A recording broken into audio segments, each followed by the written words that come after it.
وہ ایک حسین و دل آویز روشن صبح تھی۔ شہر قدس کی فضائیں نسیم سحر کے جھونکوں سے معطر تھیں۔ یثرب کے پہاڑ و صحرا، برگ و شجر، شام و سحر، شمس و قمر، جن و بشر، ارض و فلک، دشت و دریا، چرند پرند خوشی سے گلنار و سرشار تھے۔ چمنستان طیبہ میں جشن کا سما تھا۔ شوق دیدار مصطفیٰ صلی اللہ علیہ وآلہ وسلم جنون میں تبدیل ہو چکا تھا۔ بازار، راستوں میں خدام و نوجوان اور گھروں کی چھتوں پر خواتین اور بچیاں فرت مسرت میں دف بجا کر نغمہ سرا تھیں۔ قریش مکہ بدقسمت تھے کہ دین و دنیا کی سعادت و خوشبختی سے محروم رہے، اور یہ عظیم سعادت یثرب کے باسیوں کے نصیب میں آئی۔ شہر یثرب کے ہر فرد کی دلی آرزو تھی کہ اللہ کے رسول صلی اللہ علیہ وآلہ وسلم ان کے یہاں قیام فرمائے۔ ان حضرت صلی اللہ علیہ وآلہ وسلم نے فرمایا، یہ اونٹنی اللہ کے حکم پر معمور ہے۔ آپ صلی اللہ علیہ وآلہ وسلم نے خود بھی ناکا کی نکیل چھوڑ دی۔ ناکا قصبہ حضور اکرم صلی اللہ علیہ وآلہ وسلم کے ننیال بنو مالک بن نجار کے محلے میں اس جگہ جا کر بیٹھ گئی جہاں اس وقت مسجد نبوی ہے۔ حضرت انس سے مروی ہے، رسول اللہ صلی اللہ علیہ وآلہ وسلم اونٹنی سے اتر کر نیچے تشریف لائے اور فرمایا، کس کا گھر سب سے زیادہ قریب ہے؟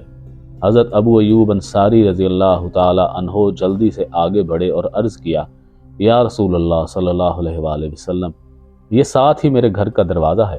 اللہ کے نبی نے فرمایا، تو پھر تم جاؤ اور ہمارے لیے کیلولہ کا انتظام کرو۔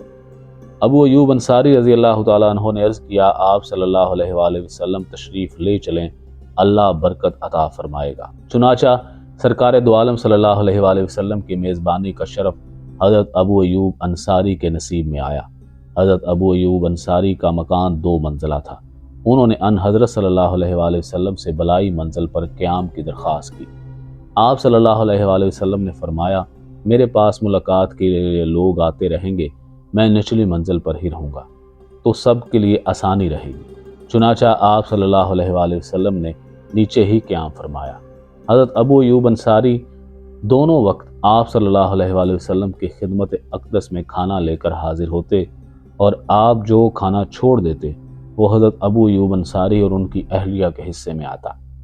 کھانے میں جہاں ان حضرت صلی اللہ علیہ وآلہ وسلم کی انگلیوں کے نشان پڑے ہوتے، حضرت ابو ایوب انصاری بھی تبرکن وہیں سے کھانا کھاتے۔ حضور نبی کریم صلی اللہ علیہ وآلہ وسلم نچلی منزل پر قیام فرما تھے، حضرت ابو ایوب انصاری بلائی منزل پر۔ ایک رات اتفاق سے بلائی منزل پر پانی کا برتن ٹوٹ گیا۔ حضرت ابو ایوب انصاری کو اندیشہ ہوا کہ کہیں پانی ٹپک کر نیچے نہ گر جائے اور اس سے حضور اکرم صلی اللہ علیہ وآلہ وسلم کو تکلیف نہ ہو۔ گھر میں اوڑھنے کے لیے کچھ ایک ہی چادر یا لحاف تھا، اسے حضرت ابو ایوب انصاری نے پانی پر ڈال کر جلدی جلدی پانی خشک کیا اور دونوں میاں بیوی ساری رات ایک کونے میں بیٹھے رہے۔ حضرت ابو ایوب انصاری نے ان حضرت صلی اللہ علیہ وآلہ وسلم کی خواہش پر بلائی منزل میں بادل نخواستہ رہائش اختیار تو کر لی تھی، لیکن متفکر رہتے تھے۔ ایک رات انہوں نے اپنی اہلیہ سے کہا، اے ایوب کی ماں، رسول اللہ صلی اللہ علیہ وآلہ وسلم اوپر قیام فرمانے کے زیادہ حقدار ہیں، کیونکہ آپ صلی اللہ علیہ وآلہ وسلم کے پاس ملائکہ آتے ہیں اور آپ صلی اللہ علیہ وآلہ وسلم پر وحی نازل ہوتی ہے۔ حضرت ابو ایوب انصاری فرماتے ہیں کہ اس خیال سے نہ میں رات کو سو سکا اور نہ ایوب۔ صبح میں نے حضور اکرم صلی اللہ علیہ وآلہ وسلم سے یہ ماجرا عرض کیا۔ آپ نے فرمایا، نیچے کا مکان میرے لیے زیادہ آرام دہ ہے۔ میں نے عرض کیا، قسم ہے اس ذات کی جس نے آپ صلی اللہ علیہ وآلہ وسلم کو حق کے ساتھ بھیجا، میں اپنے بالا خانے میں نہیں رہ سکتا جس کے نیچے آپ صلی اللہ علیہ وآلہ وسلم قیام فرما ہوں۔ غرض میں نے اتنی التجا کی کہ آپ بلائی منزل میں رہنے پر راضی ہو گئے۔ رسول اللہ صلی اللہ علیہ وآلہ وسلم حضرت ابو ایوب انصاری کے گھر میں 7 مہینے مقیم رہے۔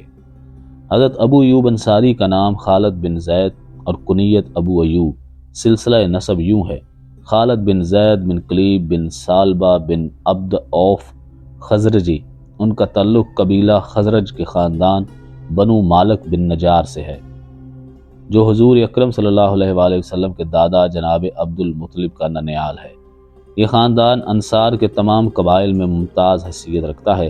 حضرت ابو ایوب انصاری اس خاندان کے رئیس تھے اور ان 70 افراد میں سے ایک تھے جنہوں نے بیعت عقبہ کی موقع پر حضور اکرم صلی اللہ علیہ وآلہ وسلم کی بیعت کی اور عہد کیا کہ آپ صلی اللہ علیہ وآلہ وسلم کی حمایت سے دستبردار نہیں ہوں گے۔ آپ رضی اللہ تعالیٰ عنہ 576 عیسوی میں مدینہ منورہ میں پیدا ہوئے۔ 674 عیسوی میں 98 سال کی عمر میں رومیوں کے شہر قسطنطنیہ میں دوران جہاد انتقال ہوا اور وہیں تدفین ہوئی۔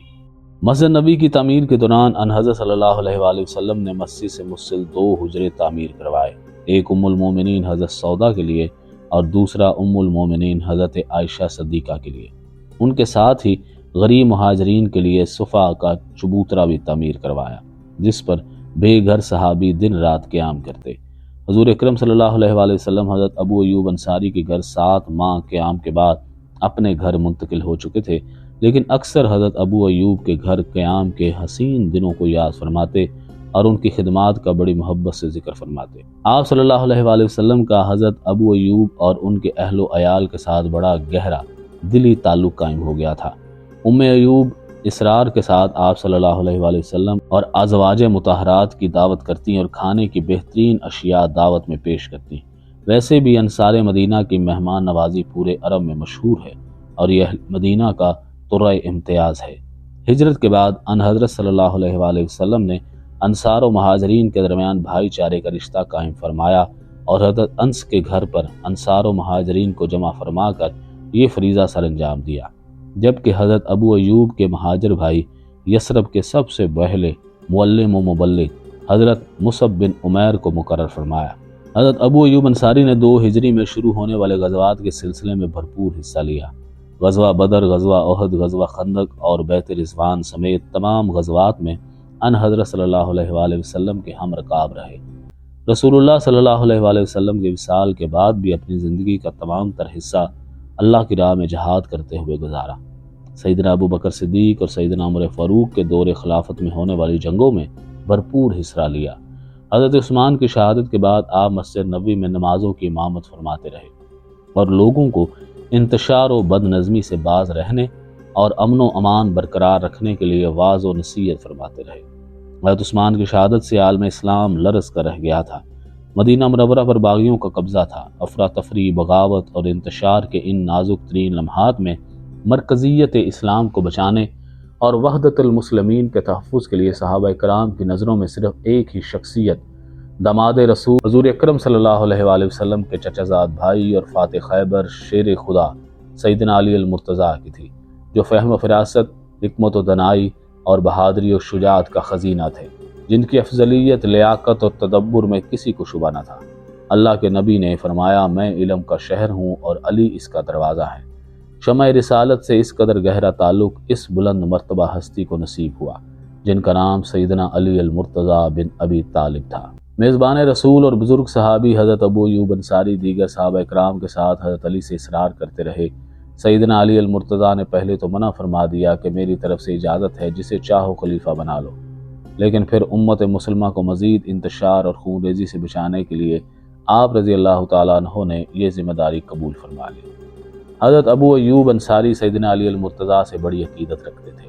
حضرت ابو ایوب نے سیدنا علی المرتضیٰ سے بیعت لینے میں سبقت حاصل کی اور سیدنا علی المرتضیٰ کے دور خلافت میں لڑی جانے والی تمام جنگوں میں بڑھ چڑھ کر حصہ لیا۔ سیدنا علی المرتضیٰ کے معتدل مزاجی کا یہ عالم تھا کہ وہ خوارج جیسے خون خوار دشمنوں کو بھی جنگ کے بجائے راہ راست پر لانے کی کوشش کرتے رہتے، یہاں تک کہ جب انہیں اطلاع ملی کہ خوارج بہت بڑے لشکر کے ساتھ حملہ آور ہونے کو ہیں، تو آپ رضی اللہ تعالیٰ عنہ نے حضرت عبداللہ بن عباس کو اپنا سفیر بنا کر خوارج کی جانب روانہ کیا۔ حضرت عبداللہ بن عباس نے خوارج کی فوج کو قرآن و حدیث کی روشنی میں اس بات پر قائل کیا کہ وہ خلیفہ المسلمین کے خلاف بغاوت اور جنگ سے باز آ جائیں، لیکن خوارج تو مرنے مارنے پر تلے بیٹھے تھے۔ انہوں نے فیصلہ کر لیا کہ مزید گفتگو نہیں ہوگی اور دونوں گروہوں کی قسمت کا فیصلہ تلوار کرے گی، لیکن اس کے بعد بھی حضرت علی رضی اللہ تعالیٰ عنہ یکے بعد دیگرے ان کی جانب سفیر بھیج کر انہیں سمجھانے کی کوشش کرتے رہے۔ خوارج میدان جنگ میں صف آرا تھے۔ حضرت علی نے پیادہ فوج کی کمانڈ حضرت ابو ایوب انصاری کو سونپی اور جنگ شروع ہونے سے پہلے اتمام حجت کے طور پر ایک بار پھر میزبان رسول صلی اللہ علیہ وآلہ وسلم بزرگ اور برگزیدہ صحابی حضرت ابو ایوب انصاری کو خوارج کے پاس واعظ و نصیحت کے لیے بھیجا، تاہم خوارج لڑنے مرنے کے علاوہ کوئی بات سننے کو تیار نہ تھے۔ آخرکار جنگ شروع ہوئی۔ حضرت ابو ایوب انصاری کی پیادہ فوج نیزے تان کر ان پر پل پڑی۔ خوارج کا زور جلد ہی ٹوٹ گیا اور سب کے سب میدان جنگ میں مارے گئے۔ خوارج کے ساتھ یہ جنگ شعبان 38 ہجری میں ہوئی۔ سردی کا موسم تھا۔ خوارج کی سرکوبی کے بعد حضرت علی المرتضیٰ کوفہ تشریف لائے اور پھر عمر کے باقی 2 برس وہیں گزارے۔ حضرت ابو ایوب انصاری کو یہ اعزاز بھی حاصل ہے کہ سیدنا علی المرتضیٰ نے اپنی خلافت کے ابتدائی دور میں انہیں مدینہ منورہ کا گورنر مقرر فرمایا تھا۔ کیسر روم کے پایا تخت قسطنطنیہ استنبول کے محاذ پر جہاد کرنے والے لشکر کے لیے حدیث مبارکہ میں مغفرت اور جنت کی بشارت دی گئی ہے۔ اسی لیے صحابہ کرام اس فتح کو بہت اہم سمجھتے تھے۔ یہ شہر 3 اطراف سے سمندر میں گھرا ہوا ہے، چنانچہ اس کی جغرافیائی حد بندی نے اس شہر کو کسی حد تک محفوظ کر دیا تھا۔ 50 ہجری میں مسلمان افواج کے ایک بڑے لشکر نے رومی پایا تخت قسطنطنیہ کو پامال کرنے کے لیے پروگرام بنایا۔ حضرت ابو ایوب انصاری عمر رسیدہ ہو چکے تھے، لیکن جہاد پر جانے کے لیے ہمیشہ تیار رہتے تھے۔ اللہ کی راہ میں جہاد ان کی زندگی کا مقصد حیات تھا۔ احباب نے مشورہ دیا کہ اب آپ ضعیف ہو چکے ہیں، آرام فرمائیں۔ جواب دیا، تم مجھے جہاد پر جانے سے روکتے ہو، جبکہ ارشاد ربانی ہے جہاد کے لیے نکلو، خواہ ہلکے ہو یا بوجھل، اور میں ان ہی 2 حالتوں میں سے ایک میں ہوں۔ قسطنطنیہ کے لیے جانے والے لشکر کئی ماہ کی مسافت طے کر کے ایشیائے کوچک سے ہوتا ہوا قسطنطنیہ جا پہنچا۔ طویل اور کٹھن راستہ تھا۔ دوران سفر حضرت ابو ایوب انصاری بیمار پڑ گئے۔ آپ نے مجاہدین سے فرمایا، مجھے اپنے ساتھ ہی لے کر چلو۔ اگر میں منزل مقصود پر پہنچنے سے پہلے مر جاؤں تو غسل اور کفن کے بعد اپنے درمیان ہی لٹا لینا اور دشمن کے ملک میں جتنا ممکن ہو اندر لے جا کر دفن کر دینا۔ علماء فرماتے ہیں حضرت ابو ایوب انصاری نے یہ وصیت اس لیے کی تھی تاکہ وہ دشمن کے قریب تر جا کر جہاد کا زیادہ سے زیادہ ثواب حاصل کر سکیں۔ چند دن بعد حضرت ابو ایوب اللہ کو پیارے ہو گئے۔ حضرت ابو ایوب انصاری کے وصیت کے مطابق مجاہدین ان کے جسد خاکی کو لے کر آگے بڑھتے رہے، یہاں تک کہ قسطنطنیہ کے فلک بوس فصیل کے قریب پہنچ گئے اور انہیں فصیل کی دیوار کے ساتھ خاموشی سے دفنا دیا گیا۔ رات کا درمیانی پہر تھا۔ مجاہدین ابھی تدفین سے فارغ ہی ہوئے تھے کہ ان کی قبر مبارک سے روشنی کی ایک لہر نکلی اور آسمان تک چلی گئی۔ یہ عجیب منظر رومی سپاہیوں نے بھی دیکھا اور حیرت زدہ رہ گئے۔ اگلے دن صبح رومیوں کے سفیر نے آ کر پوچھا، یہ کون شخص ہے جسے تم نے رات میں دفنایا ہے؟ جواب دیا گیا، یہ ہمارے نبی آخر الزماں حضرت محمد مصطفیٰ صلی اللہ علیہ وآلہ وسلم کے اصحاب میں سے ایک ہیں۔ یہ کرامت دیکھ کر رومی فوج کے حاضر سپاہیوں میں سے بہت سے مسلمان ہو گئے۔ اس واقعے کے بعد رومیوں کو حضرت ابو ایوب انصاری سے ایسی عقیدت ہو گئی کہ وہ صدیوں تک نہ صرف ان کی قبر کی تعظیم اور تکریم کرتے رہے بلکہ قحط سالی کے موقع پر وہ یہاں آ کر دعائیں بھی کرتے تھے۔ مسلمان ایک مدت تک قسطنطنیہ کا محاصرہ کیے رہے لیکن کامیاب نہیں ہوئے، آخرکار واپسی اختیار کرنا پڑی۔ 857 ہجری 1453 عیسوی میں سلطان محمد فاتح نے 21 سال کی عمر میں عظیم شہر قسطنطنیہ فتح کر کے اسے سلطنت عثمانیہ میں شامل کیا اور اس کا نام اسلام بول رکھا، جو بعد میں استنبول پڑ گیا۔ 1458 عیسوی میں سلطان محمد فاتح نے حضرت ابو ایوب انصاری کی قبر مبارک پر ایک یادگار قائم کی اور مسجد ایوب سلطان کی بنیاد رکھی۔ حضرت ابو ایوب انصاری کی قبر مبارک آج بھی استنبول میں زیارت گاہ خاص و عام ہے، جہاں ہر قوم و ملت کے لوگ ہمہ وقت حاضر رہتے ہیں۔